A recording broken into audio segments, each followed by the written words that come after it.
இது வந்து பார்த்தீங்கன்னா, ஒரு சப்கான்ட்ராக்ட் ஒர்க் உண்டு. ஒரு ஃபார்ம் லேண்டுக்குள்ள இருக்கிற ஒரு தனி டிட்டாச் ஹவுஸ். இங்க களவெடுக்க ட்ரை பண்ணியிருக்கேன். நம்ம அந்த டபுள் கிளேசிங் எல்லாம் பார்த்தீங்கன்னா, லேமினேட் பண்ணியிருக்கு. அதால வேலை உடைக்கலாம் போயிட்டுது. அடுப்புல எல்லா கிளாஸுக்கும் கல்லால எறிஞ்சிட்டு போயிட்டாங்க.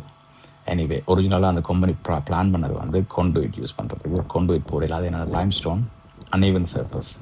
ஸோ பிஹைண்ட் த கட்டர் பைப்புக்கு பின்னால் எல்லாம் கிளிப் அடிச்சு நெயில் ஹெட்டுக்கெல்லாம் ஷார்ப்பு யூஸ் பண்ணி ஒன்றும் தெரியாத மாதிரி செய்வாச்சு. கேபிள் எல்லாம் ஆங்கிள் ட்ரில் அதுகள் எல்லாம் பண்ணி தெரியாத மாதிரி கேமரா எல்லாம் பூட்டி நீட்டாக வச்சுட்டு லொஃப்ட்டுக்குள்ளே தான் டிவிஆர் வச்சுனான். ஆனால் ஃபுல் வீட்டுக்கும் லொஃப்ட் இல்லை. ஸோ எல்லாம் கொஞ்சம் கஷ்டப்பட்டு தான் கிளிப் அடித்து கேபிள் செய்கிறது.